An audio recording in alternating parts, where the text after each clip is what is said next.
Hello बच्चों, अभी तक बेटा हम लोगों ने कार्बोक्सिलिक एसिड तक का नॉमेनक्लेचर देख लिया था। अब हम लास्ट कंपाउंड की तरफ में आ रहे हैं और आपके सिलेबस का लास्ट कंपाउंड है कार्बोनाइल ग्रुप या कीटोनिक ग्रुप। तो हम देखने जा रहे हैं बेटा कीटोन का नॉमेनक्लेचर। कीटोन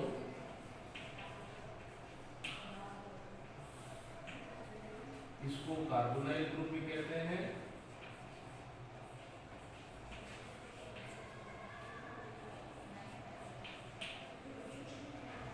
तो बेटा इसके लिए फंक्शनल ग्रुप होता है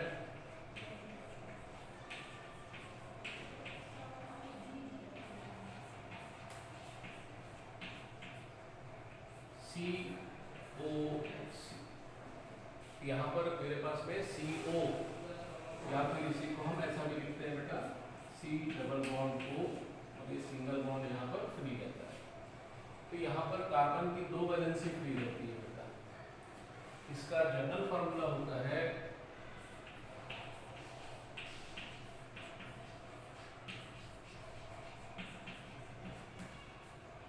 CnH2n plus 1 CO CnH2n plus 1।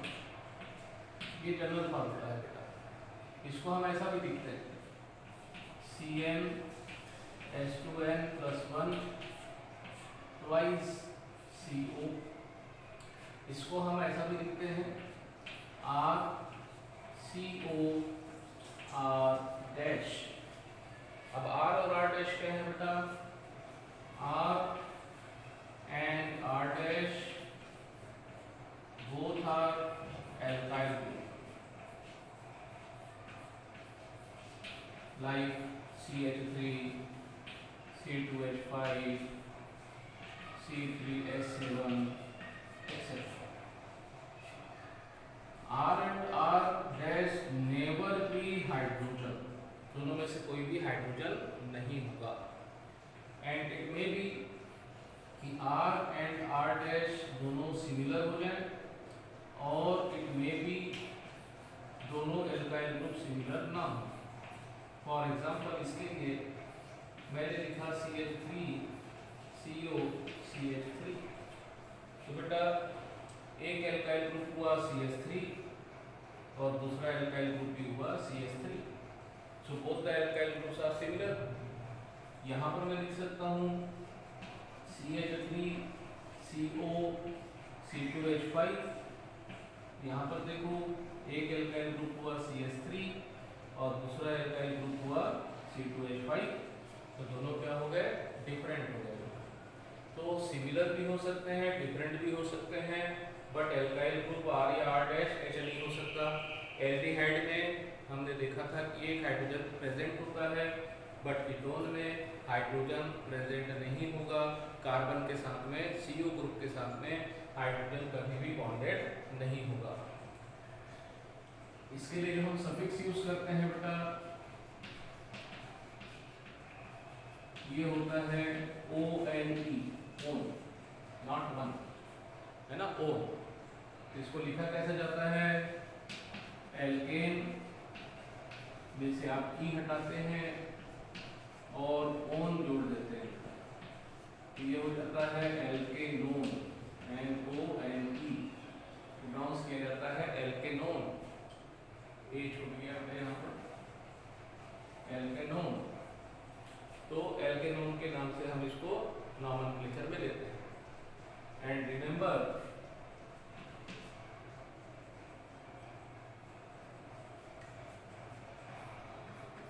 CO group always included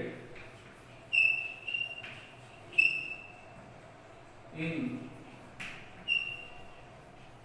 longest carbon chain and counted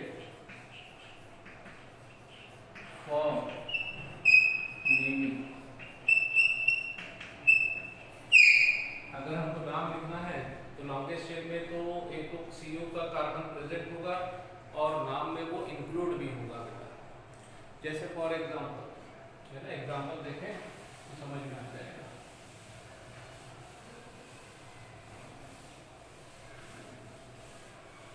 first member होता है बेटा इसका, the first member is CH3 CO CH3, this is the first member of ketone. इसका जो general name है बेटा ये है acetone, this is the general name acetone. ये एक अच्छा सॉल्वेंट होता है, पेंट वगैरह पे को के लिए इसको यूज किया जाता है बेटा, नेल पॉलिश रिमूवर में भी ये यूज होता है। अब नंबरिंग 1 2 3, तो देखो इन बिटवीन CO प्रेजेंट है और इस CO को भी हमने लॉन्गेस्ट चेन में इंक्लूड किया और नाम लिखते समय भी इसको इंक्लूड करेंगे बेटा। दैट मीन्स मैं यहाँ पे कंसीडर करूँगा कि total 3 carbons are present, so this is pro because of the 3 carbon 1 2 and 3, ठीक है। फिर उसके बाद में सिंगल बॉन्ड है इसलिए N और इसका सफिक्स ONE, ये हो गया इसका IUPAC नेम। ये क्या हुआ जनरल नेम, और ये क्या हुआ IUPAC हुआ। अब मान लीजिए मैंने दिया CH3 CH2 CO CH2 CH3, इसको हम ऐसा भी लिखते हैं बेटा C2H5 CO C2H5। अब यहाँ पर देखो 1 2 3 4 5, ये नंबरिंग हो गई।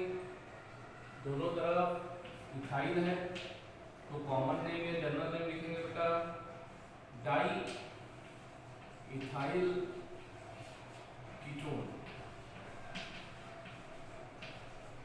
है ना। ये भी इथाइल है, ये भी इथाइल है, टोटल 2 इथाइल हुए, 2 के लिए डाई इथाइल कीटोन। ये क्या हुआ जनरल नेम हुआ। अब IUPAC नेम में 5 कार्बन है बेटा, तो ये हो गया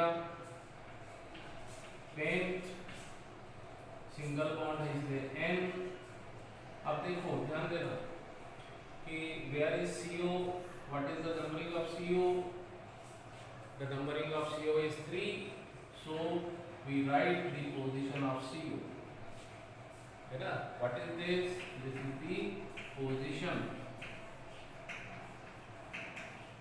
ऑफ CO। तो हमने क्या लिखा बेटा पोजीशन लिखा, और इसके पीछे भी क्या लिख देंगे इसका suffix own, so this is 10 3 own.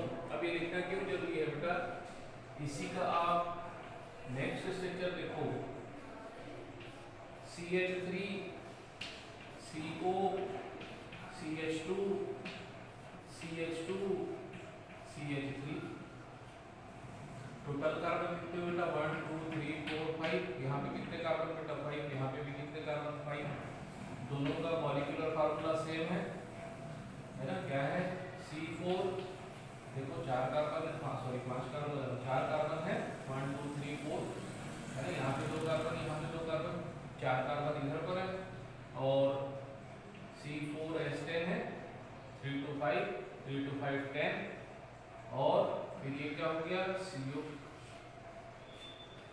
ये भी क्या है बेटा C4H10 CO, और अगर इस कार्बन को भी आप इंक्लूड कर दोगे तो ये क्या हो जाएगा C5H10O, और ये भी क्या हो जाएगा C5H10O। लेकिन मैं क्या कर रहा हूँ फंक्शनल ग्रुप अलग से दिखा रहा हूँ बेटा, इसलिए एल्काइल ग्रुप को एक साथ लिखा। तो दोनों का फार्मूला कैसा हो रहा है सेम हो रहा है, दोनों का फार्मूला कैसा हो रहा है सेम हो रहा है, but the structures are different, so no doubt they are isomer of each other. अब यहाँ पर मैं इसका नाम लिखने जाऊँ, कॉमन नेम क्या हुआ बेटा, ये प्रोपाइल हुआ, ये मिथाइल हुआ। अल्फाबेटिकली पहले कौन आएगा, तो अल्फाबेटिकली पहले कौन आएगा बेटा मिथाइल, फिर कौन आएगा प्रोपाइल। तो इसका कॉमन नेम हो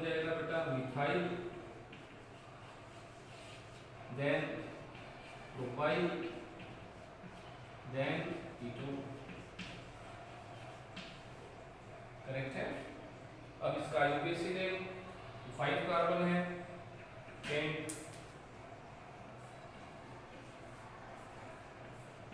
सिंगल बॉन्ड है इसलिए N, but what is the position. तो अब हम नंबरिंग कैसे करेंगे, जहां से CO नियरेस्ट पड़ेगा। तो दिस इज 1 2 3 4 5।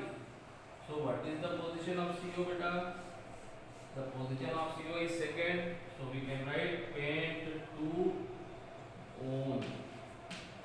इसलिए मेरे को पोजीशन दे रहे हैं जहां मेरे पास में 5 या 5 से अधिक कार्बन है, तो position of CO group must be written in IUPAC nomenclature। ठीक है।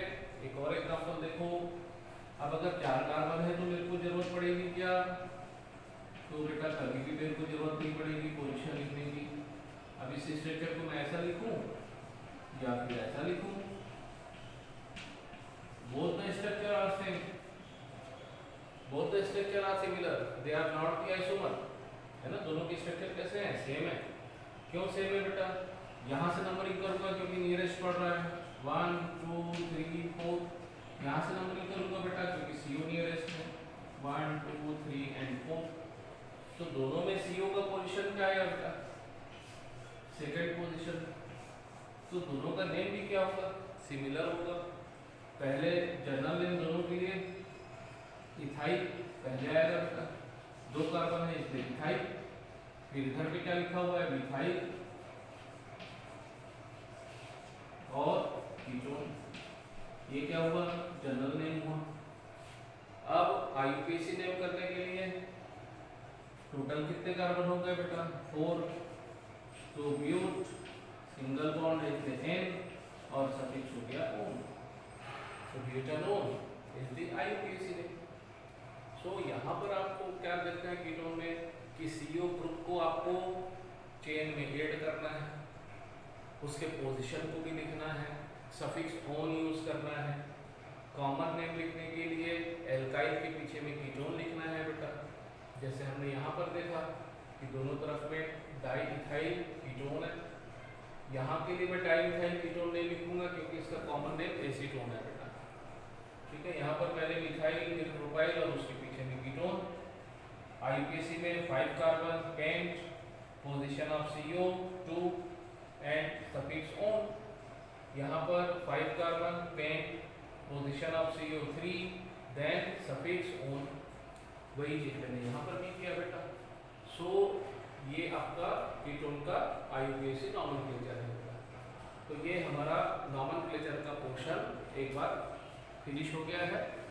आप नॉमेनक्लेचर से रिलेटेड वीडियोस को 1 2 3 टाइम्स अगर आप देख सकते हैं तो देखें और उसको रिवाइज करें बेटा। इट में भी कि आपके एकेडमिक में इससे रिलेटेड एक आध क्वेश्चन आ जाए, चाहे वो ऑब्जेक्टिव का क्वेश्चन हो या फिर वो सब्जेक्टिव क्वेश्चन हो। इवन स्ट्रक्चर बनाने के लिए भी आ सकता है, आइसोमेरिज्म के लिए भी आ सकता है बेटा, है ना। तो इसको आप जरूर करें और रिवाइज बार बार करें। अगले लेक्चर में हम स्टार्ट करेंगे बेटा सम इम्पॉर्टेंट केमिकल कंपाउंड्स, जिसमें हमको अल्कोहल पढ़ना है और कार्बोक्सिलिक एसिड पढ़ना है। एल्केन और एल्कीन के कुछ रिएक्शंस देखने हैं बेटा, जो कि हमारे एकेडमिक के लिए काफ़ी इम्पोर्टेंट है।